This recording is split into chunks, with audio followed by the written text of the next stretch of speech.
حمزه ونفخه ونفسه بسم الله الرحمن الرحيم قد سمع الله قول التي تجادلك في زوجها وتشتكي إلى الله۔ 28ویں پارے کا خلاصہ تفسیر پیش کیا جا رہا ہے۔ اس کے آغاز میں اللہ تعالیٰ نے ایک واقعے کی طرف اشارہ کیا ہے۔ اوس بن صامت رضی اللہ تعالی عنہ نے اپنی بیوی خولہ بنت ثعلبہ کو یہ بات کہی، انت علیہ کظہر امی، تو مجھ پہ ایسے ہے جیسے میری ماں کی پیٹھ، اور اس کو زہار کہتے ہیں۔ جاہلیت کے اندر جو آدمی ایسا کلمہ یا جملہ کہہ دیتا تو اس سے مراد طلاق ہوتی، میاں بیوی کے درمیان جدائی ہو جاتی۔ تو اوس بن صامت رضی اللہ تعالیٰ عنہ نے یہ کلمہ کہہ دیا۔ مائی خولہ بہت زیادہ پریشان ہوئی، نبی کریم صلی اللہ علیہ وسلم کے پاس آئی اور آ کے درخواست کی کہ اللہ کے رسول میرا مسئلہ حل کرے۔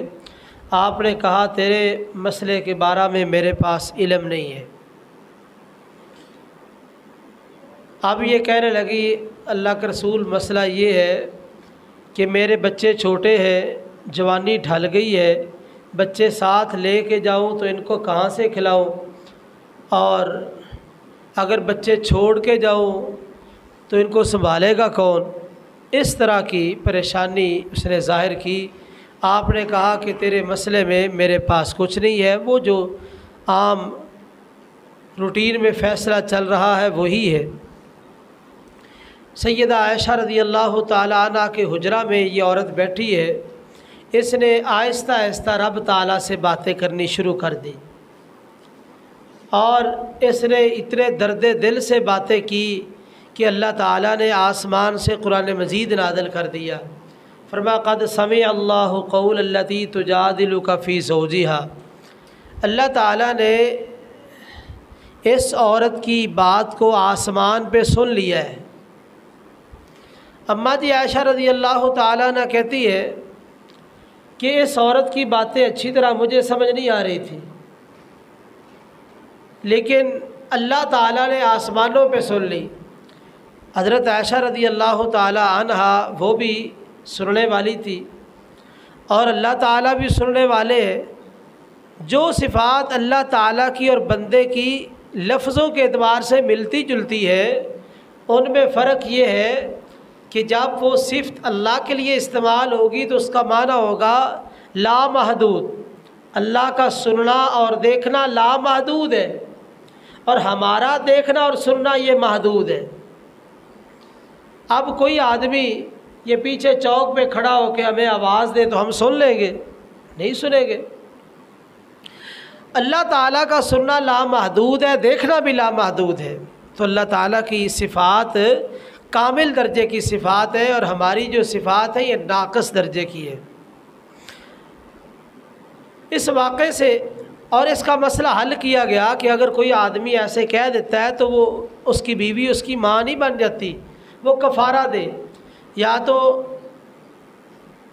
60 مسلسل روزے رکھے، یا 60 مسکینوں کو کھانا کھلائے، یا ایک گردن آزاد کرائے، یہ کفارہ دے دے۔ وہ اس کی بیوی ہے، کفارہ دینے کے بعد وہ اپنی بیوی کے ساتھ رہ سکتا ہے۔ اس واقعے سے ایک نقطہ تو یہ سمجھ آیا کہ اس عورت کی توحید کتنی کمال کی ہے۔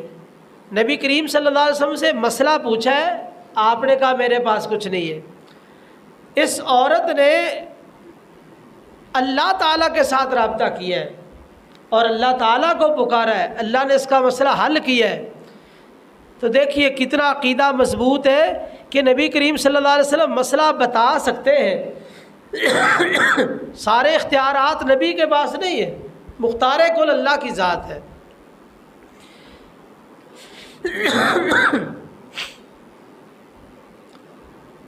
اس کے بعد اللہ تعالیٰ نے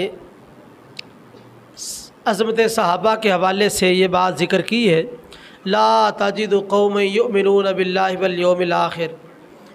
دنیا کے اندر بڑے بڑے لوگ آئے ہیں، لیکن آپ نے اس جیسے لوگ نہیں دیکھے ہوں گے جو اللہ اور اس کے رسول کی محبت میں اتنے ڈوبے ہوئے ہیں کہ اگر دینی لڑائی میں ان کے مقابلے میں باپ آ جائے، بھائی آ جائے، بیٹا آ جائے تو وہ کسی کی پرواہ نہیں کرتے۔ ابو عبیدہ بن جراح رضی اللہ تعالی عنہ نے جنگ بدر میں اپنے حقیقی باپ کو قتل کر دیا تھا جو کفار کی طرف سے آیا تھا۔ عمر رضی اللہ تعالی عنہ نے جنگ بدر میں اپنے حقیقی ماموں کو قتل کر دیا تھا۔ تو اس طرح اور بھی واقعات ہیں۔ ابو بکر صدیق رضی اللہ تعالی عنہ کا مکالمہ اپنے بیٹے عبد الرحمن کے ساتھ جب وہ مسلمان ہو گئے، اس نے بتایا ابا جان آپ فلاں جنگ میں میرے وار کے نیچے کئی مرتبہ آئے، مجھے ترس آ گیا، میرا باپ ہے میں نے چھوڑ دیا۔ جناب ابو بکر کہتے ہیں عبد الرحمن اگر تو میرے وار کے نیچے ایک مرتبہ بھی آ جاتا میں بیٹا سمجھ کے چھوڑتا نا، نبی کا دشمن سمجھ کے قتل کر دیتا۔